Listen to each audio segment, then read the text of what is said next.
첫 번째 매장 셀프로 공사했을 때 얘기 좀 한번 해주세요. 첫 번째 매장 이케아 쇼룸처럼 만들어야 되는데 계획은 있었는데 실행 방법을 잘 모르니까 학교 후배 중에 이제 인테리어 사장님이 한 분 계셔서 이제 물어봤죠. 이케아 쇼룸처럼 공간을 꾸미고 싶은데 어떻게 해야 되냐 그랬더니 그때 처음 알았어요. 사실 그 친구 통해서 그 이케아 쇼룸의 컬러 벽이 벤자민 무어 페인트 칠한 거라고. 그 벽을 반드시 잡고 그 벤자민 무어 페인트를 칠하면 그 가구를 넣으면 멋있다고 부랴부랴 이제 페인트 사서 페인트 칠하고 그건 뭐 유튜브에 나와 있으니까. 그리고 바닥은 에폭시로 이렇게 간단하게 하고 가구를 꾸몄죠. 근데 공간을 만들면서 또 제가 말씀드린 것처럼 무인 사업을 해야 되니까 예약 시스템이 이제 그동안에 있는지 몰랐고, 있어도 내 거 만들고 싶더라고요. 예약 사이트 만들고 카드 결제 붙이고 또 그 예약 사이트에서 임시 출입키를 발급하면 실제 물리적인 출입 장치가 작동하는 거 그 개발하는 것과 동시에 또 셀프 인테리어 하면서 가구 갖다 놓고 또 가구를 이리 갔다 저리 갔다 하면서 준비하는데 3달 걸렸어요. 첫 번째 매장. 예. 첫 번째 매장이 좀 오래 걸렸네요, 그죠? 그렇죠. 지금은 뭐 사실은 빠르면 뭐 있는 시설을 많이 활용한 매장은 한 3일 만에도 오픈한 적이 있고, 또 그래도 평균적으로 보통 3주에서 4주엔 오픈하는데 그때는 시스템 개발, 출입장치 개발, 간판을 파티언 스터디 할까 아이스 키친 할까 하면서 막 여러 가지 고민 때문에 한 3개월 만에 오픈한 것 같아요. 페인트랑 미장 뭐 다 했으면 예. 뭐 그쯤 되면 인테리어 업체 차릴 수 있는 거 아니에요? 그렇기도 한데 사실 요즘에 인테리어 사업이 그 숨은 고수라고 해서 반 셀프 인테리어 종합해주는 인테리어 업체가 필요한 게 아니라 공사 범위를 정한 다음에 작업자들을 하나하나 선택해서 이렇게 하는 공사가 유행이에요. 비용도 아끼고. 저는 셀프로 해서 막 사실은 가까이서 보면 막 벽에 금가 있고 막 이런데 전문가들을 부르는 거니까 뭐 그런 방식을 더 추천할 수 있겠네요. 그 두 번째 영상 때 사업 계획을 그렇게 먼저 준비하라고 했는데 정작 본인은 그때 준비했는지. 그러니까 그 얘기가 사실은 나가 경험한 아쉬움이었던 거예요. 사실 뭐 예를 들면 월세만큼만 나와야지 뭐 했는데 사실 그건 표면적인 거고 잘 돼야 되는 거잖아요. 근데 처음에는 이제 호기심 때문에 사람들이 몇 명 왔다 가고 뭐 지인들이 와서 한번 뭐 팔아준다고 오고 그리고 나서는 이제 뭐랄까요, 완전 고립되는 순간이 왔죠. 그때 부랴부랴 걱정이 돼서 뭐 블로그, 네이버 광고 뭐 이런 것들 주워 들은 거 있어서 유튜브에 찾아보고 그것들 설정하고 뭐 구글 광고 알아보고 설정하고 너무 정신이 없었어요. 돌아보니까 성수기라는 것도 있고 비성수기도 있고 이게 시즌이 있는 것 같아요. 모임이 많은, 이벤트가 많은 달이 있고 이런 것들을 인지하고 했으면 그거에 맞춰서 뭔가를 계획하고 있고, 또 사실 시작하기 전부터 나는 뭐 출입장치 만들고 웹사이트 만들고 있었는데 광고하는 거를 준비하고 블로그를 막 준비하고 했었어야 되는데 못한 것들이 많았단 말이에요. 그 아쉬움이 폭발해서 굉장히 강력하게 그런 걸 요구했던 거지. 제가 했던 똑같은 질문이었던 것 같아요. 몇 프로 남지? 얼마나 될까가 그냥 내가 했던 무턱대고 했던 그 생각 때문에 그렇게 얘기를 했던 거고, 저도 못했기 때문에 아쉬워서 그래서 지금 창업하시는 분들한테는 더 강조해서 그런 게 중요하다, 그렇게 얘기하고 있어요. 말씀을 들어보니까 첫 번째 매장이 조금 힘들었을 것 같은데 네. 현타가 좀 많이 왔었을 것 같아요. 맞아요. 친구들이 한번 다 왔다 가고 나서 그 무관심 속에 또 이제 가격 설정 같은 거를 마음이 급하니까 2만 원이었다가 3만 원이었다 4만 원이었다 막 바뀌고 4시간씩 묶어 팔다가 쪼개 팔다가 30분 단위로 쪼개야 되나 막 너무 정신이 없었던 거죠. 모든 게 계속 현타였던 거고, 그런 상황에서 다행인 거는 이제 조금 상의할 친구가 있어서 그때 어쨌든 상의할 친구랑 계속 마음을 잘 잡아줬고, 그때 이제 중요한 것들은 그런 거였어요. 손님의 위한 서비스가 돼야지 내가 이러면 잘 될 것 같고 이래야 내가 알뜰하게 팔 것 같고 이런 식으로 하다 보면 더 엉망진창이 됐던 거고, 그 손님하고 상호작용하면서 달라진 것들이 그런 거예요. 원래 저도 인당 비용을 추가로 받고 이런 게 있었는데 손님이 예약 문의 전화 와서는 몇 명인가요? 이렇게 알아보다 보면 아직 인원이 확정되지 않았는데요 하면서 결제를 하지 못하는 거예요.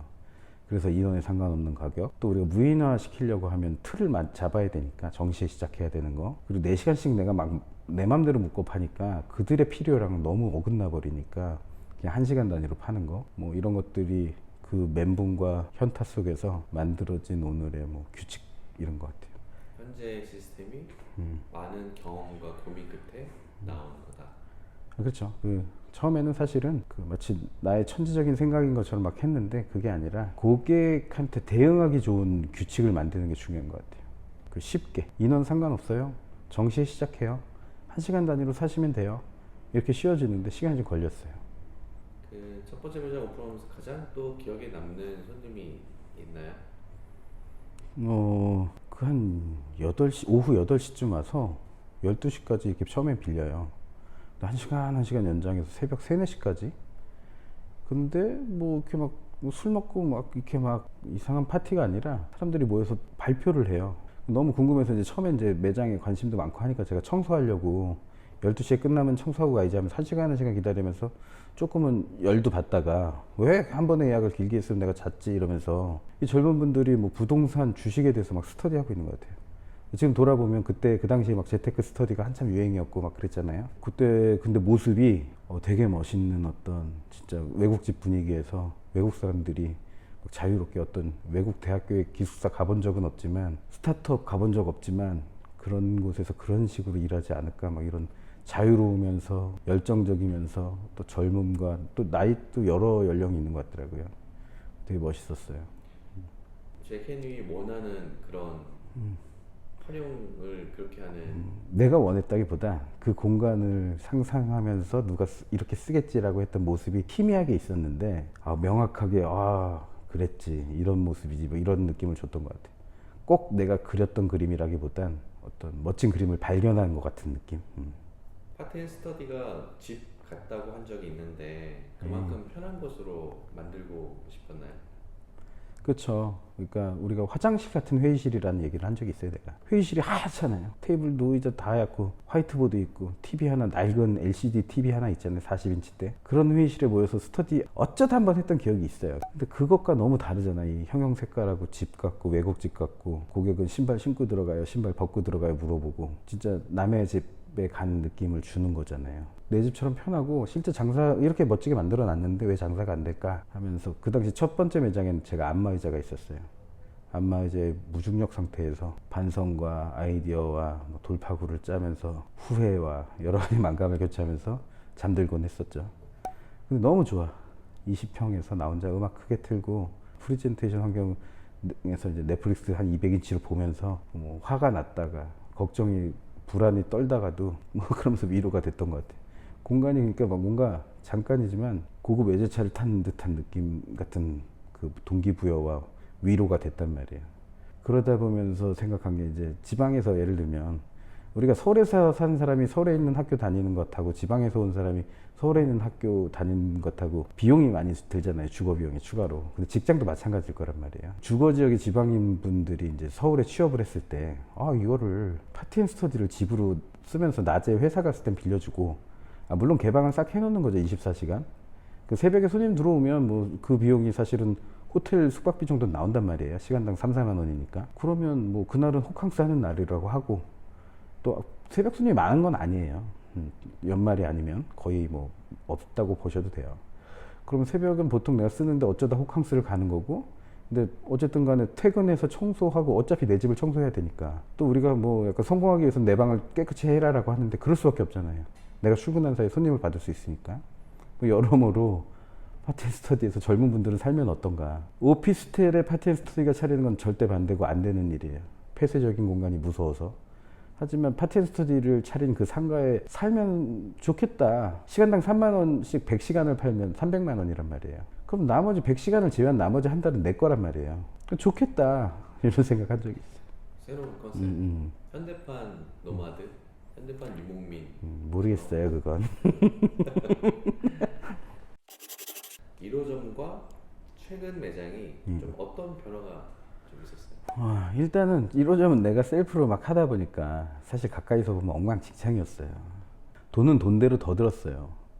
하다가 실패해서 또 사고 자재 바꾸고 또 사고 가구가 안 어울려서 또 사고 돈은 더 들었으나 비전문가가 하다 보니까 후졌죠 사실. 근데 지금은 이제 경험 어쨌든 30몇 개의 매장을 열어본 경험이 있으니까 가구 배치도 효율적이어지고 그때 또 욕심이 많으니까 공간에 가구를 빼곡히 채우고 싶었던 거예요. 집처럼. 근데 이거는 또 우리가 모임 공간이고 사실은 테이블로 가득할 게 아니라 식당도 아니고 접이식 테이블 요즘 많이 쓰거든요. 접이식 테이블을 활용해서 다 접으면 굉장히 넓은 방바닥 같은 게 생겨서 명상 수업이나 요가 수업도 할 수 있고, 또 다 펼치면 한 3, 40명이 수업도 들을 수 있고, 뭐 이럴 수 있는 이 호환성을 높이는 아이디어들이 많이 생겼고, 그리고 이제 이케아 쇼룸에서 재현했던 것들 중에 좀 무서워서 못했던 것들을 하나하나 도전해 본 거죠. 뭐 액자, 여러 개 액자를 달아본다든지. 그러니까 점점 더 이케아 쇼룸스러워지게 하는 아이디어들이 생겼고, 또 하지 말아야 될 것들도 생겼고, 과한 가구보다는 뭐 변형으로 공간을 이렇게 저렇게 꾸밀 수 있는 가구를 선택하는 거, 그리고 무인 출입 시스템 같은 경우도 조금 더 가볍게 변화시키고, 그리고 일단은 매장이 많아져서, 블로그가 많아져서 파티 앤 스터디 매장을 하는 커뮤니티들이 있단 말이에요. 거기서 우리가 서로를 서로 홍보도 도와주고, 또 자신의 경험 때문에 궁금한 것들 물어봐주고, 그러니까 매장의 하드웨어적인 성장도 있지만 소프트웨어적인 성장도 굉장히, 내가 리드하는 게 아니라 우리가 리드하고 저도 일부 중에 한 명으로 저도 배워지고 있고, 그런 성장이 있었죠.